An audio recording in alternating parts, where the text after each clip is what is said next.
it's Sandra from Asexualise.com and author of Asexual Perspectives out on Amazon. Welcome to another special live edition. So today I went out for a meal and food with my asexual friend. He lives in the same city as me, so I'm so blessed. There's absolutely like no romance between us whatsoever. We're just good friends, and we've become better friends though, I think. Since knowing each other, so this is really cool. I'm really happy with that. Had a really great time. Oh, hi, Line Warrior. Hello, how are you? So I'm just talking about the fact that I met up with my asexual. Hey, Martin, nice to see you.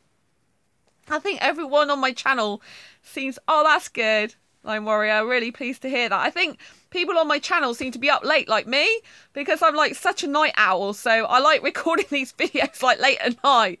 I like living my life backwards, to be honest. I like going to sleep in the day and like working through the night and just enjoying life. But I went out with my asexual friend for food and drink tonight.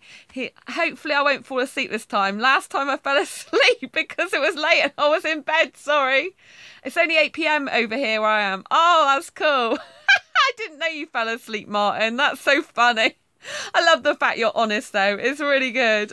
It was a long session. I think I went on for like 30 or 40 minutes last time, didn't I?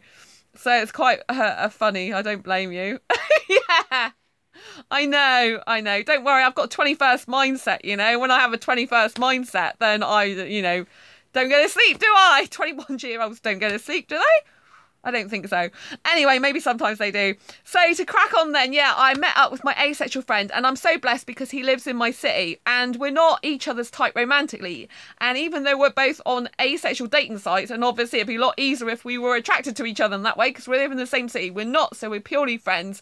But we have become better friends over the time, and I feel more comfortable around him, and I think he feels more comfortable around me, and we were laughing lots tonight, and it was great to catch up and interact.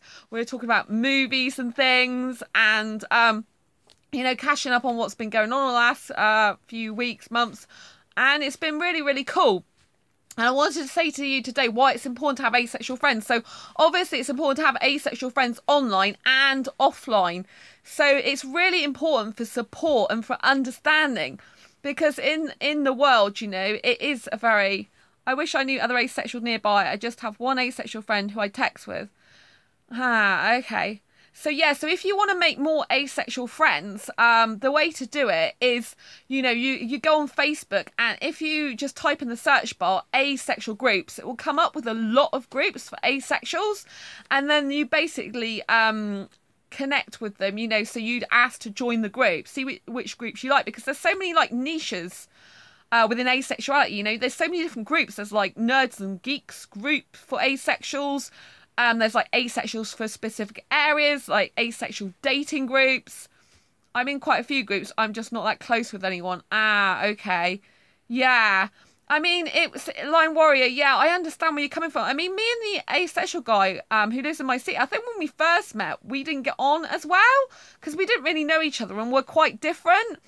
But, I thought it's really good to hang around with him more. It's really good to spend more time with him. I feel really safe with him because I know he's not going to, expect me to have sex, and we're not attracted to each other. I pretty much know friends in real life. There's people I'll talk to who I could say were my friends, but we only talk in set location, college, work. So Martin, I'm your friend and we can meet up any time. Like, I know we have to arrange a mutual time and a mutual place, and I haven't got money at the moment because I'm redundant. So, I mean, basically when I went out tonight, my meal was like, I go to Wetherspoons. I don't know if you've heard of a Wetherspoons. I guess in the UK it's quite a big brand of pubs in the UK, but if you don't live in the UK, it might be something different. And they're all sort of given different names, and they're all quite got their own little individual characters. And so when you go to Wetherspoons in the UK, like you can get like a burger and drink in real life, not online. I mean, of course you're my friend. I'm in Indiana, United States. Oh, cool. That's great. So thanks for tuning in. I really appreciate it. Yeah, so in the UK there's like a Wetherspoons, and basically you can get like a burger and drink, soft drink, for like £4.85, and I just have a bigger drink, which is like an extra 19p, like a bigger version of it. So and I just I love, so it's like a cheap meal for me. It's like £5 15 for a food and a drink. And yeah, I'm redundant. I don't have any. I have more outgoings than I have incomings at the moment. I'm getting some benefits, which is nice, from the government while I'm not working. So I really appreciate that and thankful for that. But I am living on my redundancy money, so it's hard, but I have to get out of the house. But I think that's affordable and it's good to do. And it's really important to meet up with friends in person as well as offline. I think if you just meet them online, it's great, but you need that in-person contact. I think people these days, because they're so into the internet, which I am. I love messaging on the internet. I've got lots of internet friends. Some of my friends online are there for me more than my friends in person. So I cannot say anything bad about, you know, having friends on the internet. I mean, they've been there for me for, you know, some people on the internet have been there for me far more than people I know in person who I hardly ever see or who don't even contact me, you know, who are my friends. So they'll always be my friends in person, but, you know, it's kind of like you need the support there sometimes. You need them to check in with you occasionally and say, hi, how are you doing? You know, it's nice.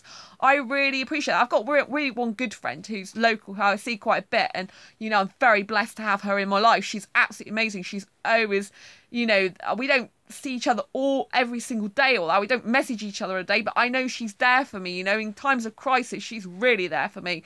When the S hits the fan, basically, she is there, you know, like a rock for me, and I adore her to bits. So, but a lot of sort of like the other people I know, they're fantastic, but it's nice if they keep in touch a little bit more, would be good. But anyway, we can only, you know, be and look to what we've got, not what we haven't got. But it's so important to see asexual friends. Now, you know, the sort of the first time I met my asexual friend in my city on my own, you know, it was different for me because I met him at a meetup. I hold asexual meetups in my city in the UK. And the thing was, is I met him at meetup and we were very different. We got on well with the tech side. I wasn't sure about meeting him on my own. But when I did it, I thought, get out of your comfort zone, Sandy. He's a little bit different to you and do it. And I'm so glad I did because I feel a lot more comfortable around him now. We've messaged a little bit, normally to do with web stuff. Hi, Ayub. Wow, it's nice to see you. I haven't seen you for ages. So it's really nice to, you know, it's really nice to see him. And I kind of like the first time I saw him on my own, it was like I was coming out of my comfort zone a bit because he's very different to me and to the type of guy I'd usually hang out with, I guess. But it was just amazing, you know. And tonight we were laughing so much more. I think we were a lot more comfortable around each other, and it was really good conversation, and I had a really good time. And it just made me feel like I'm so happy that I've got this friend in my life. Hey, Curious Tomboy, nice to see you. Thanks for tuning in. So it just made me so happy in my life that I've got this asexual friend. Yeah, thanks, Slime Worry. Yeah, it's really nice, you know. But it took me getting out of my comfort zone because the guy is very different to the type of guy I usually speak to and have conversations with, you know. And it took me getting out of my comfort zone and thinking, right, this could be really good for you, talking to him. And, you know, and I got out of my comfort zone and now I'm a lot more comfortable around him. So that's really good. I've also got another friend in another city that's not far away from me. And when I went for a job interview, I was like couple of weeks ago, I think it was. You know, I met up with him. It's only really briefly, but usually I'm meeting up with him in meets. But he messages me regularly via Skype. He's always asking how I am. He's always taking an interest in what I'm doing in my life, and he's just a really cool mate. Yeah. Again, there's no romance there, but he's a really nice person to me as a friend. And to be honest, at the moment, I think it's just great having asexual friends. I mean, after my recent breakup, it's just nice. I just remembered that I'm friends with you on Facebook. Oh, cool. That's great. Thank you for letting me know. I have to look you up. I got quite a few friends on there now. So you say hi or give me a smiley from there. It'd be nice. And so yeah, it's just like I just have to say how good it feels, you know. And the other guy in the other city, he's really nice to me. And, you know, the guy tonight, he bought me a drink because I'm redundant. He doesn't have to do that. He bought me I bought a drink and food myself, and then he bought me a drink. That's so nice of him. And the guy's my friend in another city. He bought me a drink last time I saw him. I didn't see him for very long because he had to go off and see a friend. And it's just really nice, you know, if you can meet these people in person. And you're going to have to be prepared to travel sometimes to see friends because asexuals are few and far between. They're not like they're all on your doorstep. I'm just lucky I've got him in Exeter as my friend and become better friends with him, because it could have, you know, when you don't know somewhere well, it could have gone oh hi Oh, that's cool. You're saying hi to me on Facebook now. I've got Facebook Messenger coming in. It's really nice to see you while I'm still on YouTube. Oh, it's kind of crazy. It's really nice. Thank you for saying hello to me on Messenger. Yeah, it's so funny, isn't it? Oh, that's so cool. Thank you. So it's like, if anyone's into getting a phone right, I have to actually say I feel Samsung's so much better than iPhone. I know I'm digressing here, right? And I've got Mac everything. Like, I got a Mac, iMac, I've got an iPad, an iPod. But in terms of like technology and running multiple apps through my phone, a Samsung's always better. I mean, I've just been able to see Lime Warrior, isn't it? I've just been able to see you here on YouTube. Yeah, I've been able to see you in a message on Messenger pop up. It's just crazy. So I can kind of get like messages from different people at the same time. It's like the whole world is in one place. It's amazing. So yeah, in terms of friendship, you know, we need asexual friends. We need them for support. We need them for understanding. I think it's great when I'm around asexual guys because I feel so much more comfortable. Yeah, it did go through really fast, didn't it? The message. Thank you for that. And you know, I just think it's really good because you know, I don't date heterosexuals anymore. I mean, didn't I this year? I tried it, but it didn't work, and he wasn't a good guy for me in the end. But without the sex, he wasn't a good guy.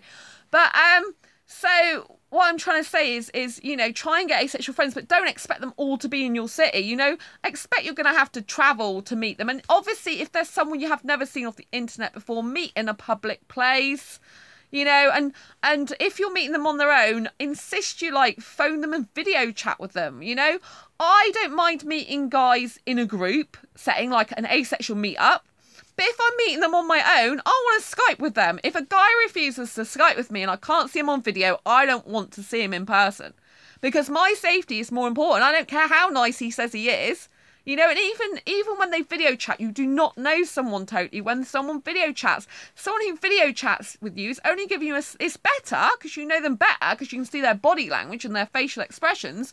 But you still don't know them 100% because you can't see them unless they've got their family and friends around. You can't see how they interact with their family, how they interact with their friends, how they interact in everyday situations. You know, are they a happy person when they're around? You know, how are they interacting with people? For example, if you meet them in person with a restaurant, definitely never meet someone from the internet for the first time if you're not somewhere public.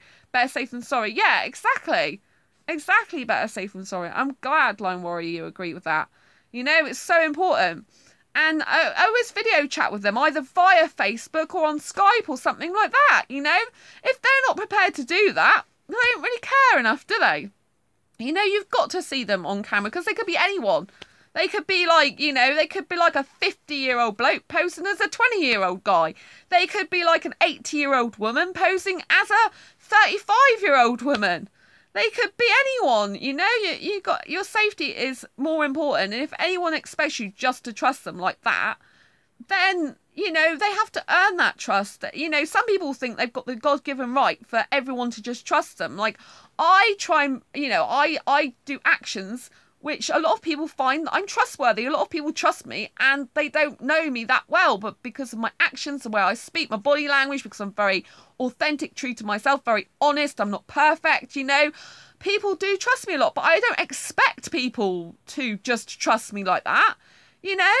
It's important that they video chat with me, that they work out if I'm a good person for them to be around, that if they work out that I'm okay for them, if they like conversing with me and stuff, you know, it's really important. And, you know, I'm on asexual dating sites and sometimes I approach people. That's what I'm kind of digressing now from friends to dating. But, you know, when you're on asexual dating sites, you're going to get rejected. I get rejected sometimes. You know, I'll try and friend someone on Facebook and they'll say that, you know, I'm not their type, which is fine. Equally, I get guys that are after me, they're not my type. So it's fine, you know. So not everyone's going to like you. Not everyone's going to get on. But I think it's good, you know, to be able to get out of your comfort zone. And if you get on, you know, okay with someone, then, you know, and you think they could become a good friend, then why not? I mean, my friend I saw tonight lives in my city. It would be such a shame for me not to get on with him. As it happens, we've got on better and better and better. So I'm glad I took a little bit of an out of comfort zone risk in the first time we met on our own together, because I think that our friendship has developed more, and I'm more comfortable and happier seeing him on my own now. And I just like, you know, it's good. It's like laid back, it's relaxed, it's chilled.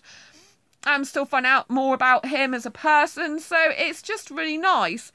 And you know, I have yet to meet some other people. I mean, at the last asexual meetup I held in my city, there was like 10 of us, and there's people I'd never met before, girls and guys there. Quite a few of them I knew off the internet, but there was like 3 people. And they were all fairly new, you know. I hadn't really conversed with them much. They said that they would hopefully come, but I didn't really, you know, I'd never really messaged with them, apart from in the forum when they said they'd turn up to my meet. So, you know, it's nice to meet different people. And one of my friends, he's been to tons of meets all around the country, and he's met a good person for him now, a good girl for him. So I'm so pleased that you just shows to show you what can be achieved. And the guys I'm friends with, he's prepared to like go up country to find someone who's suitable for a relationship with him. He's prepared to travel around. He's prepared to do that because he knows it's not likely that you're going to meet someone in your city, or if you do, that they be absolutely compatible with you, you know, in romantic terms. So you've got to bear that in mind. Also with friends, it's quite good with asexual friends. Like sometimes you can have differences, but it's kind of like I did got out of my comfort zone. And it was nice for me to do that because sometimes you have to kind of get out of your comfort zone with and talk to people that you wouldn't necessarily talk to usually because they're different to you. I think it's really good to stretch yourself in that way because you develop and grow as a person more then. You can kind of see things from different points of view more. You can like maybe form different opinions about things, and you know, you can get a different perspective on life. And I think if you just see people that are like you, then you can kind of dilute your development because you're not stretching yourself in any way. So I think it's really important for your own personal and professional development to stretch yourself. You know, I mean, I'm known online quite a lot as the asexual entrepreneur now. And you might think, why am I calling myself that? Because I am asexual and I consider myself an entrepreneur with the stuff I do. And I'm connected to lots of asexuals and entrepreneurs, you know. I have friends on Facebook, half of them are entrepreneurs and half of them are asexual. So I thought that's, you know, just perfect. You know, and with entrepreneurs I know, you know, I'm not, some of them are, I aspire to do some of the work they do, but also they're very different to me as well. But it's good because I'm stretching myself, I'm developing myself, I'm growing myself. So this is really good.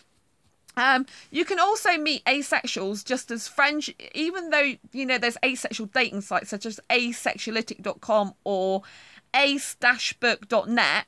You know, although they're for dating, you can make friends on those sites as well. You don't necessarily have to date people or approach them for dating. You can make friends on there. I mean, the ace-book.net one is known as a social networking and dating site for asexuals.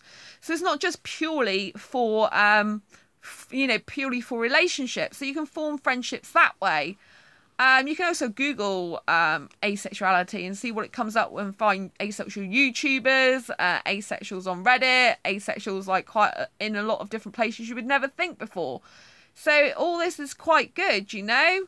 And it's really interesting because the guy I met up with tonight is in my city. He said he recently went to a meet up country and he met another girl from the same city as us. So, and he didn't even know about her in the city. So this is amazing. This is incredible. It's really, really good. And when I hold asexual meetups, I've got a friend and he lives up country and it's about the only time I get to see him when he comes down specifically. But instead of us just spending like the meet together, we'll see each other the day before and the day after and that morning. So I'm like spending these 3 days with him.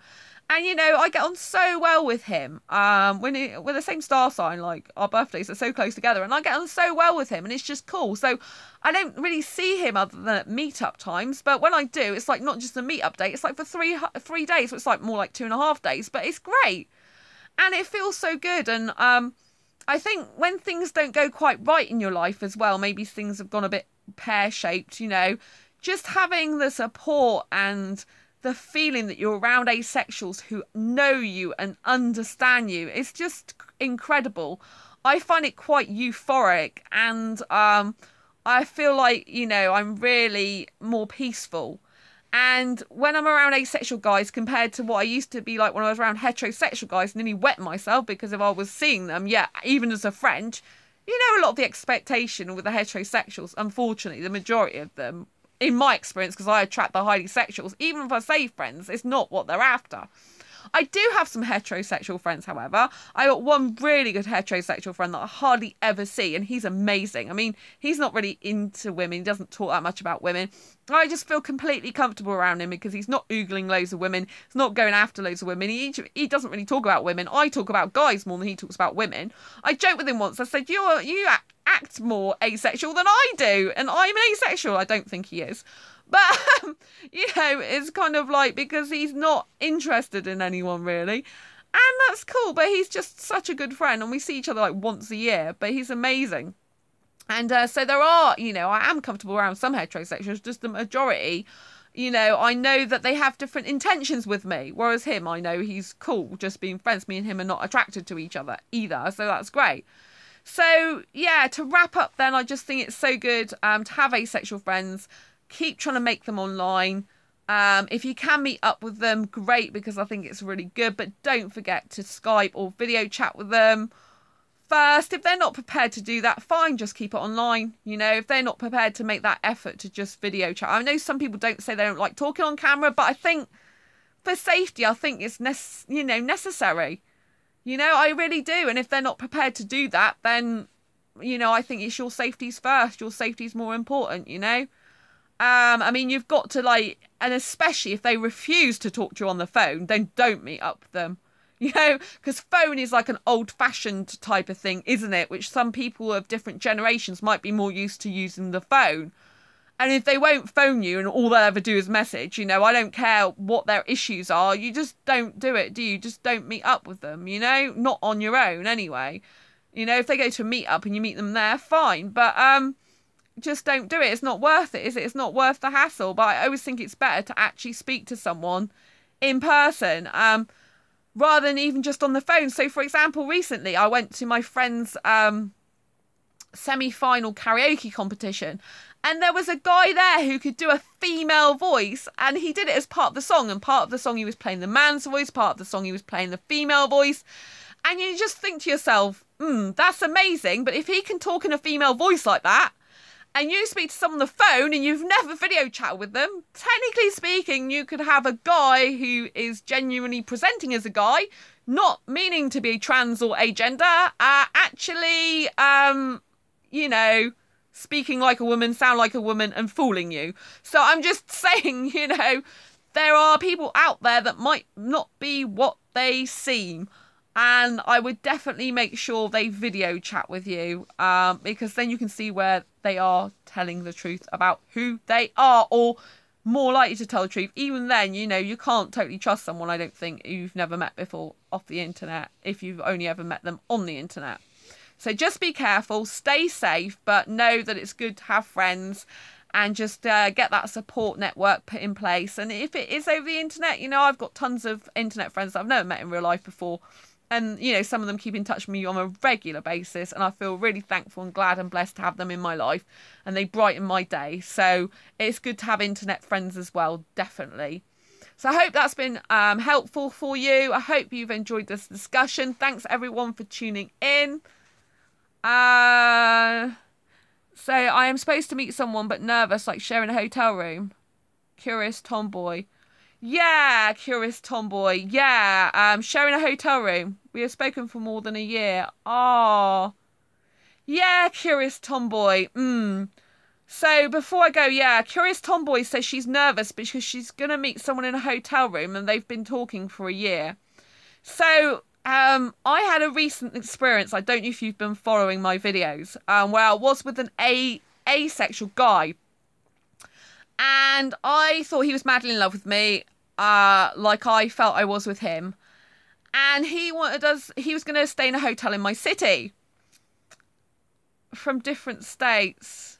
Yeah, curious tomboy. Yeah, so basically the guy who was my asexual, the guy who was asexual, he's in a different city, right? So like the person, I don't know if it's a guy or girl, but I think it's a guy, you said, but the person who's, I think you said him, but person who's coming to see you, staying in a hotel room. Personally, with my recent experience, like my ex, right, he was in a different city.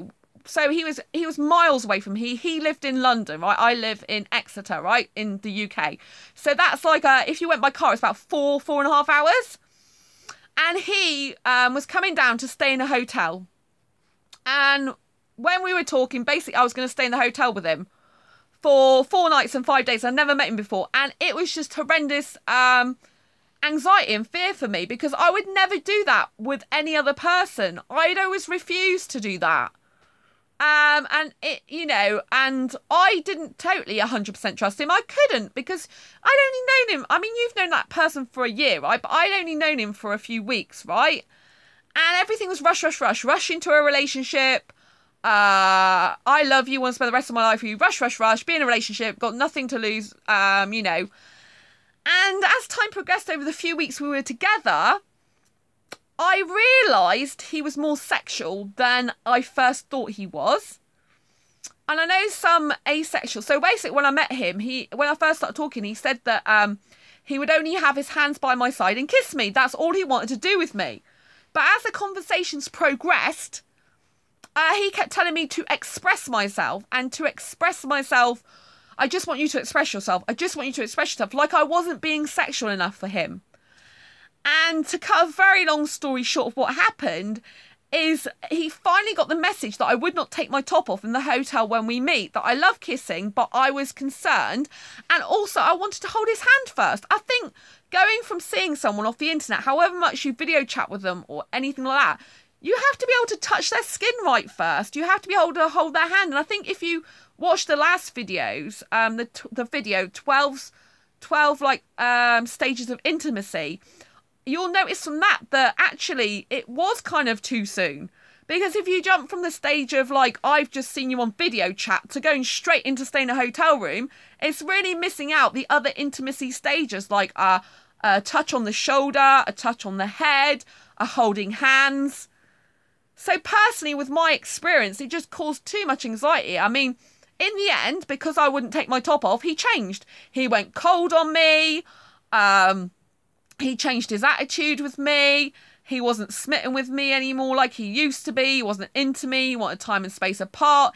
But he wanted a relationship on his terms. I liked going out shopping. I loved going out food shopping, spending a lot of time there. He didn't like that, but instead of being happy for me that I was doing with that, he got aggro with me about it. Started saying that people, because I saw my cousin when I went out shopping, which is healthy for me, and then he started getting aggro, saying I don't like it. When that happens, it's a death hazard when two people are talking at aisles. So I was feeling really bad and getting really upset, and and a lot, like people have tried to like. Stuff for people who, like his friends and his friend's sister, have tried to stop me saying this stuff on this channel. They want me to say like stuff that, well, they just want me to not say this stuff about him, but it's the truth. They would rather I keep quiet about it. And I've had quite a lot of problems on this channel where they've been trying to tell me not to say this stuff. But if it's going to help you, then I'm going to say it, especially if this guy, even if you have known him a year, one, is he really asexual, and two, I think personally, because my ex was coming to see me, I live in this city, I could ultimately leave and go back to my own place. I would not book to go in the same hotel as someone with a guy off the internet if I was going to see him and stay in the same hotel. I wouldn't do that. The reason I was more comfortable in doing this here was, one, because I thought we were head over heels in love with each other and I trusted him. And two, I knew I could always walk back to my place. It's like, 25 minutes, half an hour walk. But I could get out there. I could say, this is not working, or I'm not comfortable with this, and I could leave. When I was with the heterosexual guy, I'd been dating him like nearly 2 months, and I still booked a separate hotel room with him. And I was glad I did, because when I booked it, it was like a week before we were due to go away. And the few days before we were due to go away, he changed. He changed and started giving me an ultimatum. And this asexual guy I was seeing, he started giving me an ultimatum. And I don't deal with controlling people. I don't want them in my life. I won't be giving ultimatums. And a guy, like the last person I was with, a asexual guy, he wanted to have a space and time apart doing things that he wanted me to do, like telling me what to do in that time, you know, and not being happy that I'm going out shopping. I know, speaking to my cousin and enjoying my leisurely shop and picking nice food for me, you know. So it's very much like, it's no good if having taken a space apart, they're dictating what you can do in that time and space apart. Yes, agreed. I'm really awkward. So I think since we are meeting in another state that both of us do not live in, we should get our own hotel rooms. Yes, curious tomboy, get your own hotel rooms, because the heterosexual guy, I don't know if I should tell you what happened, because I've never ever told this in public before, but the heterosexual guy, right, I was dating him for 2 months, right? And I booked a separate hotel room with him, right? And we were getting really close, so I thought, even though we got separate hotel rooms, we were going to stay in one of the rooms together in the end, because we're close, but I still booked a hotel room, couldn't change it or anything. And I'm so glad I booked separate hotel rooms now, because it didn't go well. We went to a theme park together, and it's quite difficult for me to say. We went to a theme park together, right? And there was a Ministry of Sound event on, so like a clubbing event that I went to. And in the club, pretty much he hardly paid me any attention whatsoever. And I pretty much didn't pay any love and affection. Like, we were dating, but it was kind of like a relationship. I mean, we were like seeing each other regularly, several times a week. And we were kissing and stuff like that. And he didn't really show me any affection much. And then something happened. We went clubbing, and then he might have not been dancing with other women, but he may as well have been, because I saw where his eyes were going. He was looking at a stage he wasn't even into me. When we first arrived there, he said, "Oh, this is a point where we'll meet, shall we? If we get lost from each other." And I'm like, why would we get, you know, why would that happen? Because we've come together. So from the off, as soon as we got to the nightclub part, he thought he was going to go off his own and I was going to go off on my own. I mean, I'd gone there with him. So I think he was just into other women, to be quite honest. I mean, it was horrendous. I just felt ignored. I felt he was like looking at other women. I just felt really horrible. And I told him, I had to tell him 3 times. And that just made the whole situation worse, because he was peed off that I was peed off. And it was just a horrible scenario. Then something else happened. And I don't know if I should tell you, because it's really personal, but basically something else happened. And the security guards confiscated something, right? And the thing they confiscated... I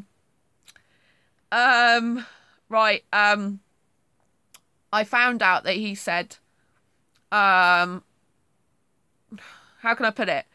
He said it was a weapon, right? Thanks. I'm saying this, Curious Tomboy, because I want you to know that the dangers of it, right? Okay, so he said it was a weapon, right? And I'm like, what type of weapon did they confiscate in the club? The security guards, because we went through security separately. And he said it was a blade, basically. Well, he said it was like a knife, but I found it was a blade. And it was like a survival blade. But I'm like, what the hell is he doing with that in a nightclub, you know? Thanks, Martin. You didn't know this, did you? Oh, it's stuff like this that puts me off relationships. Sorry, don't worry. It's up to you to tell and whatnot. Yeah. So I've not, you know, and it was a survival blade. So basically, the security guard confiscated it. We went through separately, and I was like in shock, because I needed to go back in the car with this guy. And I said to him, I said to the guy, I said, you know, I said to him, I said, who are you going to kill with that? Thank you, Curious Tomboy. And he said, not you. And it's like, oh my God. Not that he's not going to kill anyone with it, but he's not going to kill me. And, yeah, I didn't want to get in the car with him. And I asked him to show me what he had. And that's when I saw it's a survival blade. But whether it's a survival blade or not, yeah, Line Warrior, it's still a blade, right? And so I didn't even want to get in the car with him. I asked him to bin it and he wouldn't. I know from the conversation we had the day before, I saw some photographs of an anger book, and I was talking to him about I knew he had anger issues in the past, but I talked to him about the book, and he said, oh, you're the only person that doesn't make me angry. So I was kind of grateful and thankful that he told me that the day before. But as soon as he said that, it's alarm bells. I mean, this was the day. Well, this wasn't the day before. This was it was the day before, because we'd gone through the club throughout the night. So it was on the Saturday that he said about the anger thing. But I thought, this is not good. And I even told me not to trust him. I haven't said this on this channel. This is why I split up with a heterosexual guy. Replying with "not you" implies he'll get someone else with it. At least that's how I see it. Exactly, Martin. So I never revealed this on my heterosexual dating videos. I never told you the whole story, because it's something very personal, and it's something like, you know, he's really dangerous, and I'm glad I got away from him. Like, there's people who know him in a shop near where I live, and they think he's lovely. You know, they think he's a lovely guy. This is how people are abusive and controlling. People do not realise they dress themselves up. These abusive people dress themselves in the most... He was like really looks like smart clothes, well-groomed guy, highly sexual though, unfortunately. But he made out like he wasn't bothered about sex. That's why I got with him. He's like, oh, well, it only lasts 5 minutes anyway.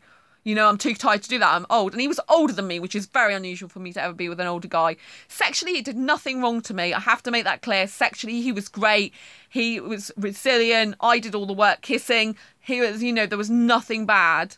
Guys, honestly, scare me so much. I'm hetero, but guys still stare me. Yeah, exactly. And I'm telling you this now because I don't want you to go through some of the problems I've gone through. First, with the heterosexual dating, you know, it's like... I didn't even want to go, and I had to spend the next day in the park with him, and he was playing up, or, you know, it wasn't affectionate at all. It wasn't a nice day for me. I didn't even want to go, really. I liked going to the theme park, but I would have had a better time on my own, to be quite honest. And I usually self-date and go to theme parks on my own. Next time I'd rather go on my own. Even blooming clubbing would have been better on my own, you know? So yeah, I was just scared, and I didn't talk to him the whole time in the hotel. I literally... first of all, I told him to get rid of it. He goes, I'm not putting that in the bin. It cost me money. The security guard came in and said, is everything all right here? I'm like, oh damn, it's like 18 miles away from the place, the hotel. So I went back to the hotel, but I just didn't speak to him. I was literally in tears. I faced the window and didn't speak to him for the whole time. I had the one comfort that I knew that normally I didn't make him angry. So I thought the best thing to do, Sandra, because he goes, oh, you're making a scene, you know, with the security guard. I thought the best thing to do, don't make him angry. I mean, he never got angry with me. Apart from once in a text he did about a thing I was trying to help him with. So that was a little bit of a red flaggy. But yeah, so basically I thought, all right, you haven't made him angry, okay? I thought all you can do is just go, there's a thing I've learned over the years called damage limitation mode. Now, damage limitation mode is basically when you put yourself in the best possible sort of like fight, flight or frozen sort of situation so as not to get harmed. So you'll put yourself into the mode that is most protective of you. So basically, in that scenario, I faced the window, I was in tears. I told him not, he started locking the doors. I said, do not lock me in. I want the windows kept down. So I kept my window right down. I was facing into the window, so I wasn't making any eye contact, because if a person ever gets angry with you or you get angry with them, if you latch on eye contact, that's one of the worst things you can do. I can tell you that from past experience. It can be explosive, so don't do it. Look away. If they're making you angry, look away. Okay? It's the best thing for both of you. So I looked at the window and I just cried, and I just didn't want to have my hand up to my face so he couldn't see me. And I just didn't speak to me. He was like, you know, it's a bit psychotic. It was going like this. He goes, oh, are you okay? Are you cold? Oh, are you okay? He's going, oh, it's not long till we get back to the hotel now. It's going, oh, we'll be in separate rooms. I'm thinking, yeah, too blooming right, we'll be in separate rooms. And I was so glad I booked a separate hotel room. So, Tomboy, yes, this is why you need to book a separate hotel room, especially if it's in a different city. However lovely they are, however wonderful they are, book a separate hotel room. Do not be in the scenario. Imagine if I'd had to stay in that room with him as well. I mean, seriously, I've been screaming up the walls, get out, wouldn't I? So what I did when I got back to hotel, I've got a strong connection with Indian guys. I really believe my soulmate's Indian. I've always believed that, actually, which why I keep going with other guys I don't know, but there's no Indian asexual guys I can find in the UK. They're heteromantic and, you know, suitable for me. There's hardly any heteromantics. They're nearly all homoromantics over here. So it's a real problem. And but anyway, when I see Indian guys, I feel really comfortable. And there was an Indian guy in reception, so I talked and chatted away to him. Ignore the guy I was with. Didn't speak to him still. I went up to his room because my stuff had been gone in his room. Yeah, you're so right. Oh my God. Yeah. So I went to his room. And literally my stuff was in his room because his room had already been cleaned in the morning. It was ready when we got there. So I went in his room. I literally got all... That's all right, Curious Tomboy. I'm sharing because I really want it to help you. I really do. So I literally went to the hotel room. I didn't speak to him still. I completely ignored him. He took his trousers off while I was there, down to his boxer shorts, getting ready to go to bed already. So obviously he wasn't affected by this stuff. I was. So I thought that's really bad. But anyway, I thought just ignore him. So I got my suitcase. I packed all my toiletries out of the bathroom that were in there in a bag and just wore them in. I packed my clothes up in the bags. I had like 3 or 4 bags and a suitcase. He goes, would you like some help? Before he took his trousers off. I'm like, didn't say a word. I completely ignored him. Said nothing. No reaction, nothing. I just was like fuming, you know, and just like, don't say anything. So I went and grabbed all the suitcase bags, closed the door behind me, went over to my own hotel room, got myself in there. I was so upset. I had a shower to get rid of all the gross stuff from the like nightclub. So basically, in the nightclub, it's really weird because we went to the theme park, we went to get food, and then we were going to. The theme park was open later, and the nightclub started afterwards, late at night, and we were going to go back to the hotel, get changed that, but what happened was he's like, oh, I want to go on a ride now at night, and then you had to queue for like over an hour, nearly 2 hours, just to get into the park. And then I can go back to the hotel and get changed. This kind of stuff might actually be why I don't socialise with people as often as I probably should. So, yeah, so I literally, I don't want to frighten you and scare you, but I don't want to, you know, this channel, I'm really honest. You know, some other channels, maybe asexual channels, they all tell nice, pretty stories. They all sort of like say the definitions of asexuality.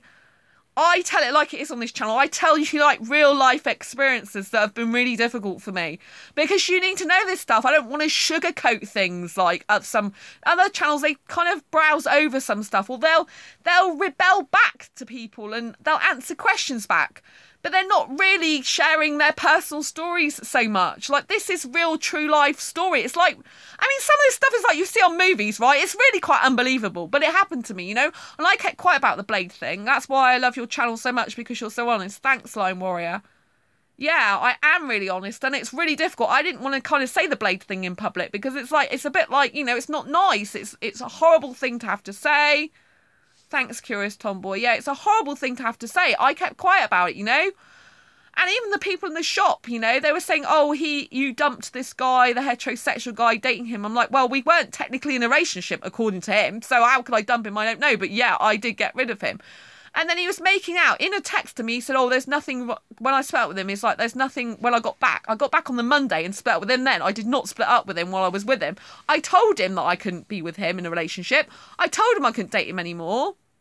Oh, yeah, I get that you're trying to protect and whatnot, which I'm grateful for, and I won't. I guess I hate you for it, if you will. I imagine you know what I mean. Yeah. So, yeah. So, it's kind of like really weird because the people in the shop, he'd made out that I was the problematic one in the relationship. Yet in a text to me, his last text to me was, you're wonderful, you're attractive, you're a powerful, strong woman. You know, you think you're a superhero, like your own superhero. I was like, of course I'm my own superhero. Like, you know, you think like you're, I don't know, like a superhero to yourself and everything else and blah, blah, blah. I'm like, yeah, I am my own superhero, so it's good to be your own superhero. And he said lots of lovely things. Yet in the shop, he told them that I was controlling. And I'm like thinking, no, he's the one who's controlling. He's the one with the blade. And he was playing up as well. He was being so, like, in the last day, when we went on the Sunday, even though I had to see him, he wasn't talking to me throughout the meal, saying he didn't like talking while eating, yet we've been dating for nearly 2 months. He told me that once before, but I said, I'm not going to stop talking just because you don't like it. And what's the point in sitting in silence? And there was couples around, there was friends chatting, and I was sat in silence. I thought, I cannot date this guy anymore. I mean, one, I don't want to because of what happened, but I did have strong, like, love. I wasn't totally in love with him. I had some love feelings for him. And two, you know, I'm like, it's just horrendous. His attitude and everything. And he was really rude some of the time to me and stuff. And he told me not to trust him the day before anyway. So I got back on the Monday, spoke to my mum, and my mum's like, if you were showing all affection anyway, it's just best not to be with this guy. And I'm like, yeah, it's best not to be with him. And after the blade incident, I told my mum the truth, and she's like, no. I'm like, exactly. He's too dangerous for me to be around. I can't trust him ever again now. And we weren't, you know, going to go to the nightclub straight away. Like, it's off-putting to know this happens, and I'm worried that it'll happen and whatnot. I'd like to think it never happened, but I'm glad that stories like this are told. Thanks, Martin. I mean, you know, it's really hard to me because you didn't even know that, and I know that you're my friend on Facebook. We've been friends for ages, and I haven't actually told you that in a private message, you know? I haven't told many people. Yeah, I don't want it to happen to you. Yeah, exactly. I haven't told many people this.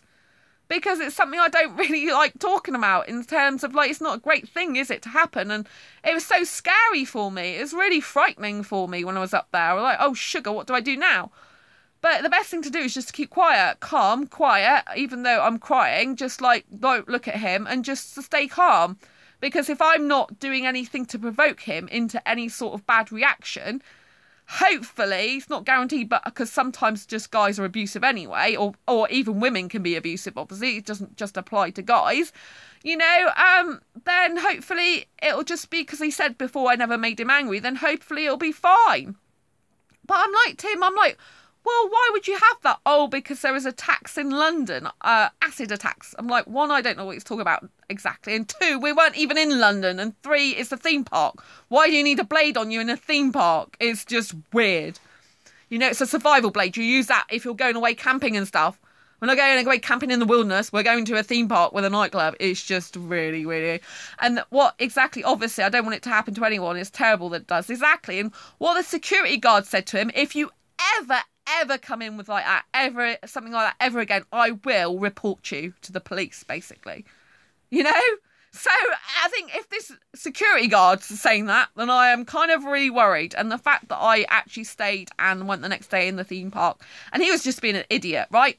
I have to say this, okay? So he basically, the next day we went to the theme park, he plastered himself in all this sun cream and was going to leave it on, like this white sun cream all over his face. And the day before, he'd been blaming me for stuff. So one of the signs of control is when the other person starts blaming you for stuff and does not take responsibility. That's a huge red flag of control. I did a course in abuse for 3 months, which was noticing patterns of abuse. So I notice it quite early on now and can get rid of guys that are like this. But it still doesn't mean to say it doesn't hurt. And one of the things about abuse is they do not take any responsibility. Nothing is ever their fault. So the day before, there was some parking. The car park wasn't paid for when we first went in there. But you could pay after and get a ticket. But he thought that it was my fault, that it was his fault, that it was my fault, or whether that basically we didn't pay for a parking ticket. But actually, what happened was you weren't meant to pay it. You were meant to get just the ticket and you paid it at the end. And there was no problem, but he was creating a problem, wasn't there, and blaming me for it. And there was a couple of other things that he blamed me for. You know, and that's not a good guy that goes blaming you for things. You know, you have to take responsibility for your own actions. If he's not prepared to do that, he's not a good guy. So, yeah. So, on the Sunday, he had this sun cream all over his face. He would not wipe it off or rub it in. And he's like, have I got it all over my face? And I was a really strong woman. I got out of the car because I was there anyway. And I said, you know, you're not going to seriously go in the theme park like that, are you? I said, you look absolutely ridiculous.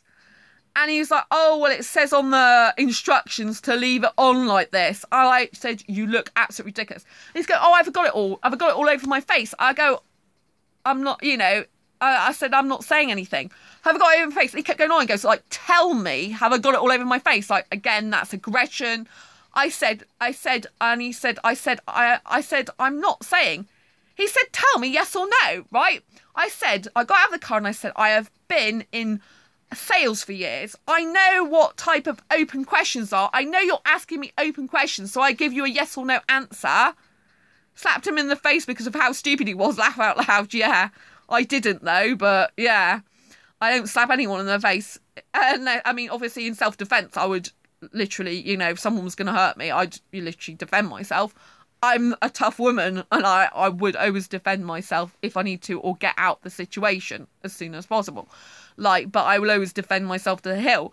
And And so literally I said, I'm not saying. And then he's given me this open close to the answer. He wants me to tell me yes or a no. And he's getting a little bit angry at that point, like yes or no. And I said, I've done retail for years, and I've done consultative questions. And I know what you're trying to do. Get me to give you a yes or no answer. And I'm not doing it because yesterday you blamed me for stuff. And I'm not being blamed for it anymore. You decide whether it's on all on your face or not. You know, that's up to you. I'm not being blamed for things anymore. I said, it's not a good go if it goes around blaming someone for something. So, you know, so basically, you know, eventually he wiped it and he goes, oh, what I didn't tell you, like a 5-year-old kid. Oh, what I didn't tell you was it does say rub it in afterwards. But he wasn't going to. He only did that because I was so unhappy. And I was actually really strong with him. Bear in mind everything that happened the night before. And I was actually really strong with him at this point and put my foot down, you know, and said basically that, I mean, considering what I went through the night before with him, it's surprised I was even talking to him as calm as around him as I was. But kind of like, I guess I tried to put, you know, like reserve that in my mind, park it in my mind, but without trying to think too much about it and trying to just be myself, you know? So I'm surprised I wasn't more scared, really, but I was okay, actually. And yeah, so in the end, I just thought, oh, this guy's just... And he was chatting to loads of women as well while we were there, having conversations while I was on rides that he wouldn't go on. And, you know, and I was like, came back and I was like, who was that? And he was like, oh, yeah, this woman, she's got X amount of children. She does this, that, and the other with her life. And I'm just like thinking, this guy's not for me. I mean, he's going like round talking to loads of women, getting all their details about how many kids they've got, what they do with their life. And I'm just thinking, geez, this just isn't my type. So yeah, so that ended, and that's what ended that relationship, you know? And I'm just thinking, crikey, you know, I'm glad to have left that. But that was hard and painful because I did have feelings for the guy and he couldn't really give a toss. But yet he painted me out to be the bad one when went to the local shop. I said, well, you know, people who go around saying stuff like that about being controlling, you know, that say it like that, because he'd sent a lovely message to me in a text. I said, I think, you know, he's going to be the one who's controlling, actually. But I didn't tell them about the blade and stuff. They go, oh, he seems a really nice guy. But they did say that he's probably... I want to ask if the asexual person is born like this or becomes so in the future. Ayub. Asexual person is born like this or becomes it in the future. Okay, so this is kind of going off topic, Ayub, okay? Because I was talking about a heterosexual guy, and before that I was talking about asexual X. Okay, so you have a question for me, and the question, am I right in thinking, is, does an asexual person, like a guy, become asexual, or is he born like it? Okay, so the definition of asexuality, the full definition, which is not much talked about, is asexuality is the lack of sexual attraction and or little to no interest in sexual activities. So, for example, some people masturbate, and that is considered as a solo sexual activity. So, you know, you can still be asexual, not sexually attracted to anyone, but still obviously have sexual things with yourself. Some people who are asexual can masturbate each other. You're participating in sexual activities, but you don't experience the sexual attraction, you don't want the sex. Can people become asexual? There's a couple of people in my Asexual Perspectives book. I don't know if you've actually bought the book or got a copy. It's down below anyway, the link for it. And there's a couple of people in my asexual book who weren't, as they describe, asexual before. Then all of a sudden, they lost all interest in having sex. And they just didn't feel that need, urge or want to have sex anymore. And then they now identify as asexual. So I think to answer your question, I think there are a lot of people that are asexual who are born asexual and just don't realise it, like myself. And I also think there's people in life that didn't identify as asexual, but later in life, because of whatever's gone on in their life, and all of a sudden they permanently are not interested in having sex because they don't experience the urge, need or want for it, then I think, you know, those people can be asexual. But it's always like, there's always a big thing, like people are like, oh, that person's not really asexual because they didn't used to be. And it's a very tricky one. If the person's just not interested in it for a while in their life, sex, that's not an asexual person. An asexual person, you know, is someone who's like permanently, you know, not experiencing the need, urge or want for sex as a generality. However, there are people on the more grey A and side of the asexual spectrum. So grey A asexual, who's someone in the Avon Wiki definition is someone who experiences, so the grey A, the grey asexual and the grey sexual are people who experience sexual attraction under limited or rare or specific circumstances, or who experience it but not enough to want to act on it. However, in my Asexual Perspectives book, I redefine one of those definitions, which is the grey A definition, to mean asexual with grey A areas. So I think having grey asexual, grey A and grey sexual all under the same, meaning the same thing, I think that's not too clever and helpful for when you're especially on the dating scene. So for example, with me, I identify myself as a heteromantic, hyperromantic, grey A asexual younger cougar who doesn't like sex, just kissing. That's my full definition of myself. And I've got grey A areas, but I very much never experience sexual attraction, so I do not fit into the Avon Wiki definition of sexual attraction. You know, grey A sexual attraction. I never experience it, which grey A's traditionally do. However, when I first discovered I was asexual back in 2014, it had on the Avon Wiki page that grey asexuals, grey sexuals, grey asexuals are, you know, there's some people can fit into that category who feel they don't fit in completely with the asexual definition and not complete, you know, but they're not sexual either. They're sort of like between a rock and a hard place. Now, I don't experience any sexual attraction, but when I kiss, it's really passionate. And my body reacts like I'm having sex sometimes. My breathing changes. And so I've got sexual behaviour. But in actual fact, I'm not, you know, I'm not into sexual stuff. So it's kind of hard. And I experience really high levels of arousal. But I don't experience sexual attraction. Like, when I was the heterosexual guy, I wanted to snog him, but I didn't want to have sex with him. No urge, no need or want. Now, with demisexual people, they can only want sex or need sex once they've formed a really strong, deep emotional connection with someone. But there are actual heterosexuals, people, other people that are sexual, that just don't like sex. But they're still heterosexual or some sort of sexual, you know, bisexual, pansexual. And they just don't like sex. That's not the same as not experiencing sexual attraction. Sexual attraction is no need, urge or want for it, you know? And asexuals lack that sexual attraction. So in answer to your ordinary question, I think most asexuals are born like it but don't realise. But I think there are some, which I tend to, in my experience, think they're smaller in numbers, who identify as asexual later on in life when previously they might have been sexually attracted to people. I've known people in life who, I know a woman who used to work in my work years ago, and she was a lesbian, and she hated this guy at work, and then she changed and got married to him and had a kid together, you know? So, you know, if you read my Asexual Perspectives book, it's quite a revelation and an eye-opener to what people really think of love life and sex, to what really people really think of porn and masturbation. And there are like 46 asexuals around the globe I've interviewed for it, you know? And I give my own personal story in it as well about how I found out I was asexual and about some trauma I went through that was kind of difficult for me to go through. So, you know, and there are people in that book, like I said, who were classed as heterosexual before. 2 women, actually.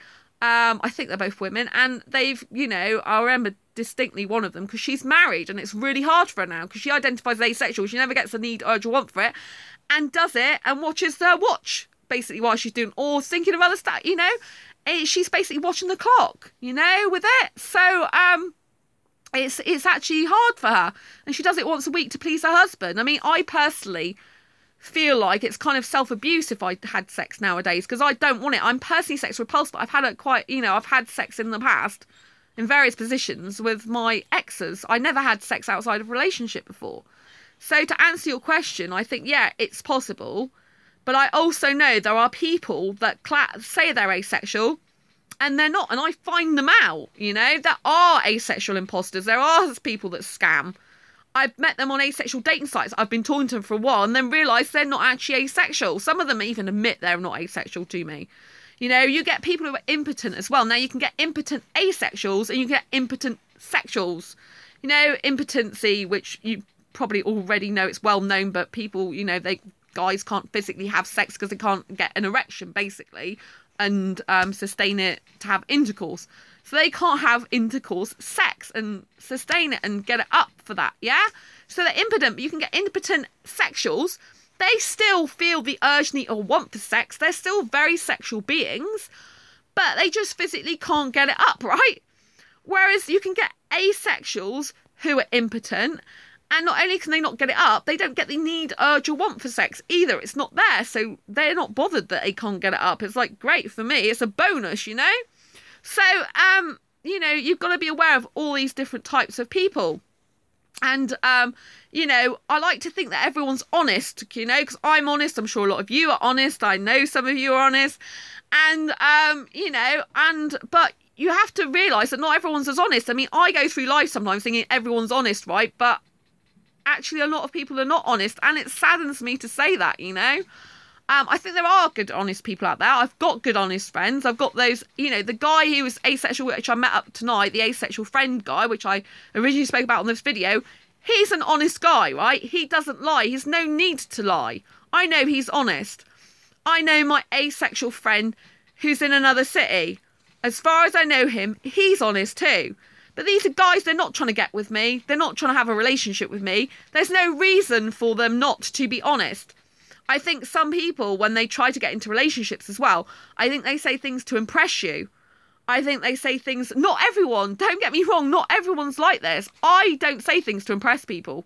I'm really honest with people. I mean, my ex, I told him there's things that I was apprehensive about that I didn't, you know, had to get used to. He had tattoos. 5 of them. I don't like tattoos. He knew that before I even got in a relationship with him, right?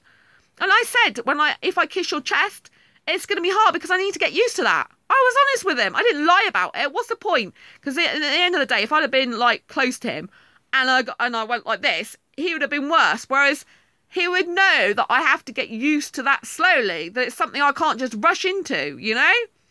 So that's a difficult thing for me. I can't stand tattoos. I've hated them all my life. I've got friends that have them. But just personally, like, if my friends have got them, it doesn't matter, does it? Because I'm not going to kiss them. So what does it matter? But if I'm like, if a guy's got his top half off and I'm kissing his chest, for example, I don't want to be kissed on the chest. But if I'm doing that for a guy, you know, it's kind of like, and he's got tattoos, I have to get used to them. I have to either not be with him because I can't stand the tattoos, or I have to decide and choose to accept that about him because I'm in love with him or I care about him, right? And he knew that. So, you know, you kind of have to decide in relationships as well what you like and what you don't like. And going back to my previous videos and other videos, it's kind of hard if you've got different areas. Like, I think one of the hardest things for asexuals in relationships, full stop, is compatibility with all the different areas. Like, some of us like a little peck on the cheek, some of us like a little peck on the lips, some of us like full-blown snogging, which I do. Some, yeah, exactly, Tom. Ayub, sorry, Ayub, yeah. So I think, you know, I think it's so difficult to get the right relationship, you know? I mean, I don't like being, at the moment, I definitely don't like being kissed or snogged or sucked on my top half. And, you know, it seems like the last asexual guy I was with, that's where he went cold and changed on me in then, because I wouldn't do that. And if that's all he wanted me for, then to be quite honest, and in the end it seemed he didn't like me for my personality, then, you know, good, I'm not with him anymore. You know, I'm glad about that. But at the same time, you know, you have to get used to, you know, it requires lots of conversation, which I did actually have with them, tons of them. But, you know, it requires lots of conversation, communication, you know, and you know, I don't, if I know the guy and I love him, I don't really mind kissing his top half so much. Sometimes I quite like it, you know, but I don't want that necessarily done to me. And I actually like a guy with no chest hair. I have to say that. I love a guy with no chest hair, but there are not very many guys like that. So for me, kissing a guy with chest hair, I'd have to get used to it again. Like the heterosexual guy, I kissed his chest. Yeah, I kissed his chest. Thanks, Curious Tomboy. And it had, you know, it didn't have any hair on it. And that's one of the things I loved about him. Oh, great, I'm kissing his chest with no hair. And I don't know if you can see this, but I don't think you can. Oh, I've got my Wonder Woman stuff on the moment. I don't know if you can see this, but basically I shaved my arms and I also shaved my legs. I got really, like, soft skin, which is lovely for me because I've got, like, a 25 mindset. So in birth certificate age, I'm older than 21, but as far as I'm concerned, I'm 21 mindset. I live like a 21-year-old and I love it. That's my choice and I enjoy it, you know, and that's the way I like to live. But I don't like hair on my legs and my arms. And so kind of like a guy's chest hair, it's like when I'm kissing his chest, it's kind of like I'm kissing some hair in my mouth. And I kind of like, you know, you can kiss each other on the head, which gets some hair in your mouth anyway. But it's kind of like, it's a bit weird for me, especially when I haven't done it for years. Like, I haven't been with a heterosexual even until this year, since like I've dated heterosexuals in 2014, but I never kissed their chest or got naked with them. Actually, I did have a boyfriend briefly back in 2013 before I realised I was asexual. And I did actually go, he wants sex with me, I wouldn't do that with him. And the most I do is be naked with him, and that took a lot of effort. Not because I really wanted to do it, because I felt like I had to give him something, like, you know, make some sort of like compromise, which I don't have to do now. I'm asexual, thank God. And it's kind of like, so I was naked with him, but I didn't really feel comfortable. It's like I was forcing myself to do that. And that's the last time I was completely naked in front of a guy, 2013. And I just don't feel comfortable with that. I'm naked repulsed. I don't want to do that. Especially when I don't know a guy that well, you know? And so I haven't been in, like, done any sex since 2011, you know, which is great. I love having a life free without sex. But when you meet each other and when you're on asexual dating sites, you have to, like, think of the compatibility. Like, does this person want to kiss a lot? Does this person want to hold hands? Do they even want to be touched? Do they want to take their top half off? Do they want snog on their top half? Does that the person you are, do you want that? And do you want that from the other person, you know? Like, I don't mind kissing a guy with his chest, but at the moment, I don't want that. I might never want that ever again in my life, you know? But it's like I can do that for them, you know? If you like it, I kind of like doing that, you know? So that's fine, you know? And then I might like touching down below if I know the person really well, and they don't. That's fine. But you need to like sort of know this things. Do you know what I mean? You need to sort of know the physical stuff, not just the aesthetic, not just the personality stuff. You kind of need to know it. But some of it you won't know till you're with each other. I mean, especially if it's on the internet. Unfortunately, with asexuality, what happened in a few days, David Rollo. Hi, David. So basically, hi to David. Right. So yeah. So what was I saying? I'm trying to get back on track. So what I'm trying to say is you really have to make sure that your bits are compatible. Yeah. That your physicality stuff that you like, but you're not going to know some of this. So unfortunately, because we're asexual. Hi. Oh, thank you. So basically, because we're asexual, which is not unfortunate we're asexual, because I'm happy to be asexual, but it's unfortunate that, what I was going to say is it's unfortunate as asexuals we have to get a lot of our relationships and friendships first on the internet, yeah? This is like kind of like no man's land, isn't it? Because you like don't totally know the person. So, but until you get actually physically close to that person, you kind of might not know, you kind of might not know what you like physically. Like, you know, I haven't been physically close to a guy apart from the heterosexual guy, whereas I was doing all the work, so I was quite safe there. He was basically doing nothing. He didn't even know how to kiss properly. He hadn't had the longest relationship he had was a few weeks, I think. So there you go. But enough said. But yeah, so it's like kind of like sometimes until you're actually physically around that person, you might not know how much you want to be touched or held hands or kiss or cuddle with them. You know, you just might not know that. And I think some things have to be worked out in the relationship as you go along. But you have to set boundaries, and you have to make sure that you don't like have these expectations that can't be met. I mean, if like, for example, I'm naked repulsed, I'm upfront about it. If a guy's expecting me to get naked with him, he's got nothing coming, so it ain't going to happen.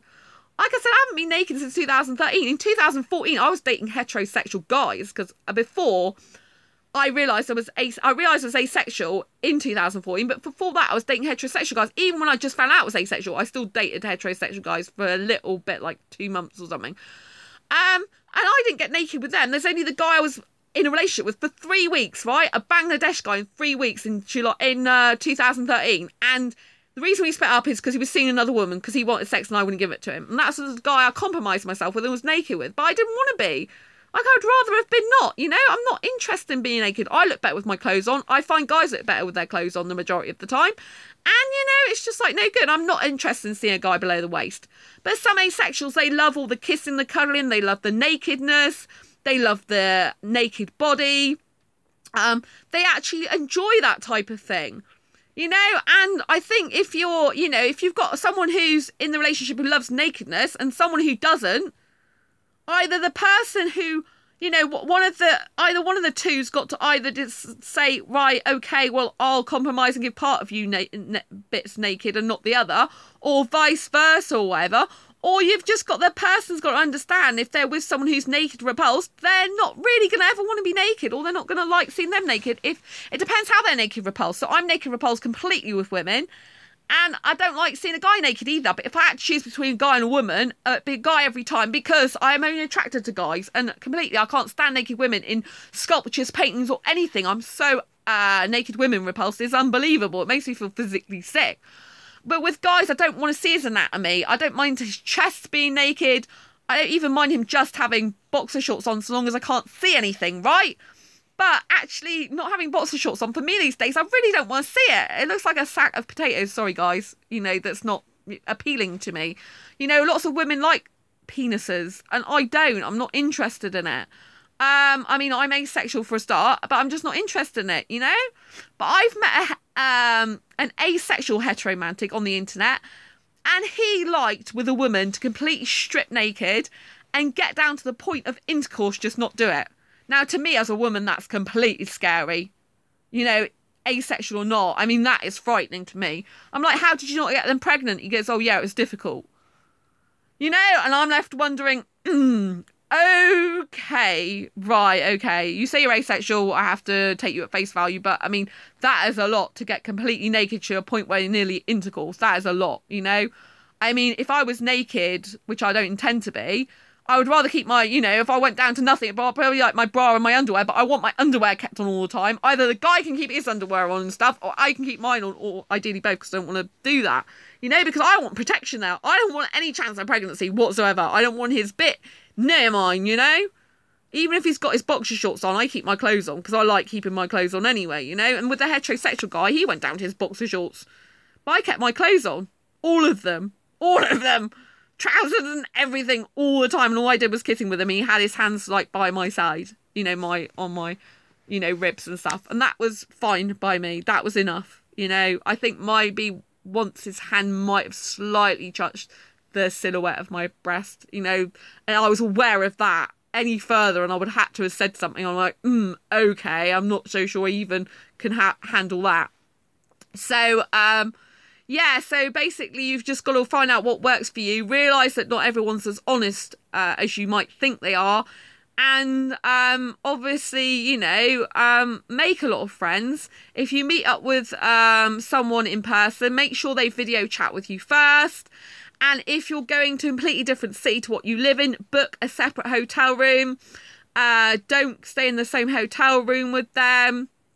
I think, you know, like I said, learn from my experience. I've shared really, really personal stuff with you tonight because I want to help you. I don't want you to make the same mistakes or errors that I did or end up in situations like I've done. I like to think that nothing's a mistake in life. I like to think they're just lessons we learn from. And I like to have no regrets in my life, you know. And I take full responsibility for the fact that I was in those situations. Even though they were not good for me, I still decided to be in a relationship or to date that person. So I still take responsibility that I was in that situation. However, I'm glad that I also took responsibility and left both those guys that put me in situations that were horrible for me in the end. I'm glad now that with my experience, I can see when there's people who have signs of controlling or abusive behaviour, and that I can leave them a lot sooner despite however I feel about them, where I'm emotionally attached or have love feelings for them. I am glad I can be a strong person. I'm glad I can get over it. I'm both so very thankful for all the asexual friends I had. I mean, when I split up with the asexual guy, it was just incredible how many asexual friends just came to me and "Oh, you all right? How are you?" and talked to me. I didn't even go to sleep that night, the first 24 hours. Yes, I split up with him, but it was difficult because I cared about him a lot.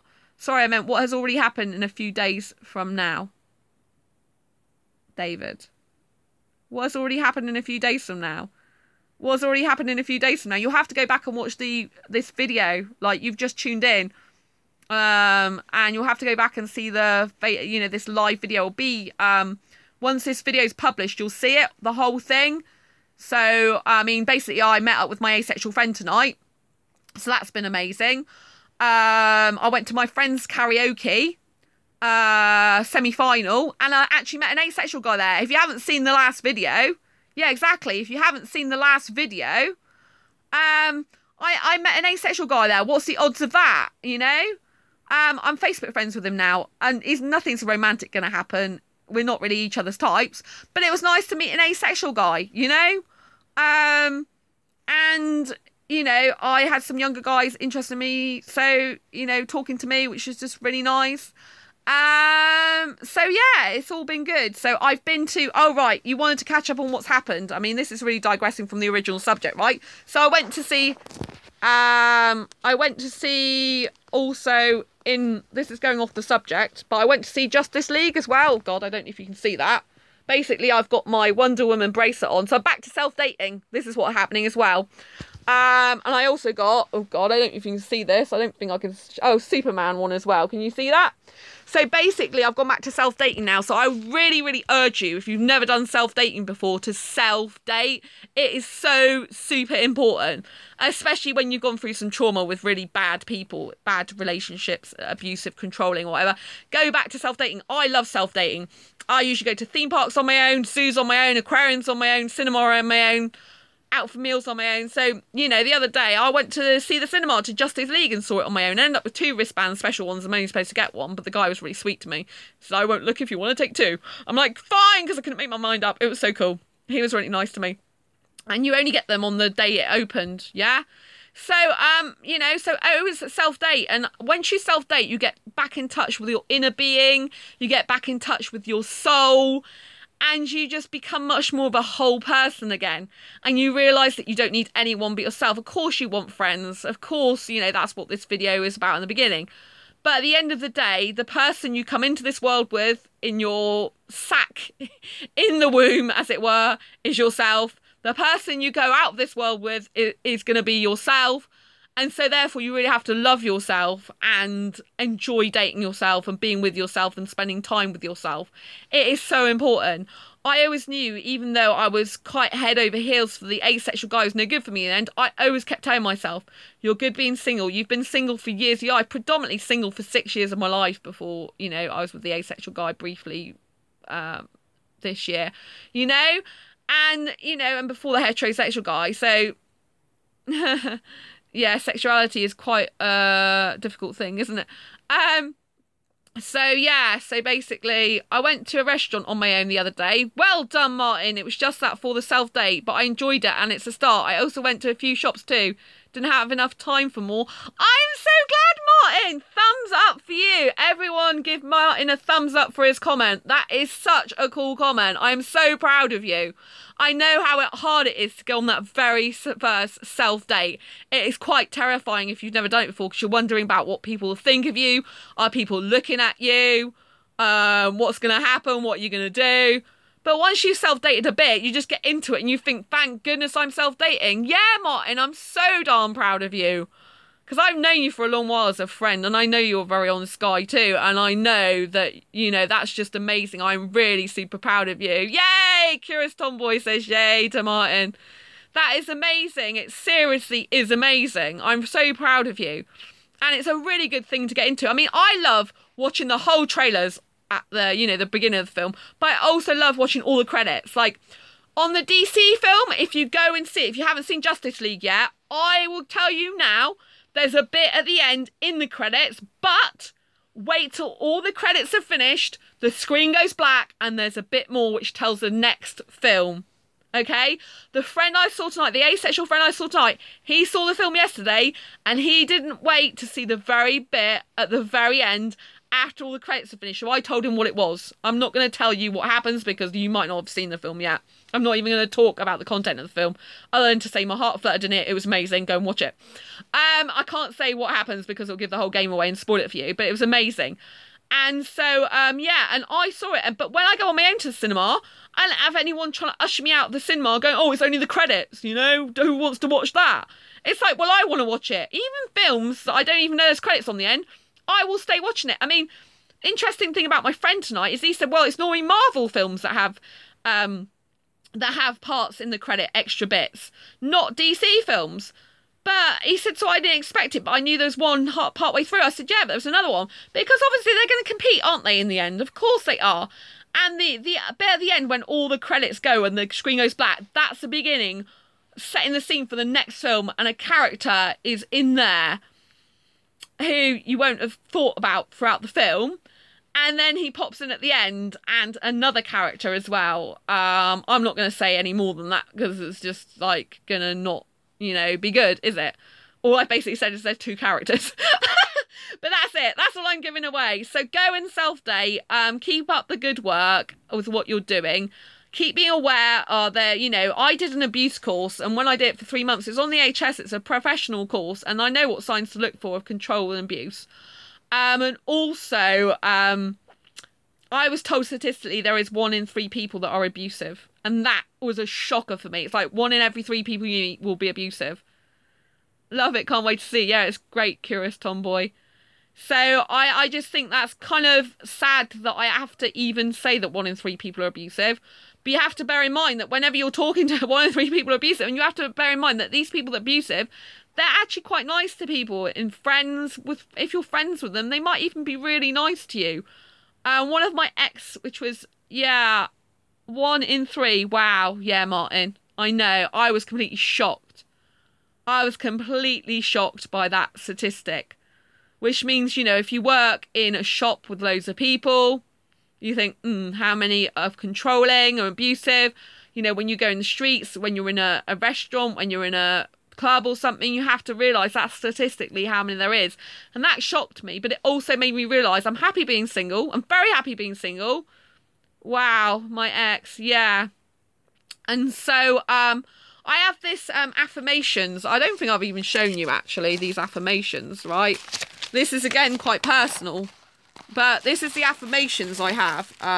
Where are they? Have I got them here? Yeah, I know them off by heart now actually. But this is my affirmations. It's great to wake up to affirmations every morning. I've kind of like developed them and changed them a bit. But this is my affirmations. Oh God, I'm going to change the screen round. Are you ready to go round with me? Rotating the device. Right. So I don't know if you can see that. So hopefully you can see it. But they're my affirmations, which is be the change you want to see. Being single's awesome. I'm happy being single. I'm very happy being single. I'm extremely happy being single. I say this every day to myself, if I remember. But it's a good habit to get into. I usually remember every day because I can say this off by heart. Don't think I actually say it today, actually, which is not good of me. I should say it every day. Today is a beautiful day. I'm happy. Life is good. I'm safe. I have enough money now. My money situation's good. I'm in control. I feel my power and my energy. I love being me. I love Sandra Bellamy. I only need me. There are more advantages to being single. I'm alive and that feels great. I'm happy and thankful to be alive. I'm looking forward to an awesome and beautiful day. I am happy. So that is really good affirmations. I'm turning it back around now to have. So set yourself some affirmations that every morning when you wake up, you program your mind to be happy being single. So years ago in 2012, that was the time I changed my life around. I used to have depression prior to that. I did a lot of personal and professional development. And then I changed into really loving me and who I am. And basically, I started retraining my mind and brain to be happy being single because I couldn't live without a relationship prior to that.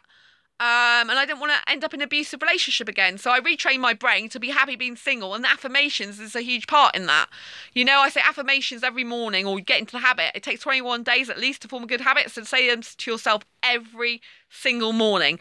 Write them down. I'm happy being single. I've got little post-it notes in my bathroom. I've got post-it notes on my mirror in my hallway. I'm happy being single. I'm happy being single. Very happy being single. And it does program your mind to be happy being single. So it's great. Anyway, I'm going to leave you on that note because it's getting really late now. We've been talking for so much time. I'm really thankful for you tuning in. And I hope to see you on a new video in the future. Take care. Have a good night. Bye. Or daytime, morning, wherever you are. Bye. Oh, embrace your quirky and each other. Oh, don't forget to give this video a thumbs up if you like it. And subscribe if you haven't already. It's so important. And share this video with a friend. You're welcome, Martin. Thank you. Take care. Bye.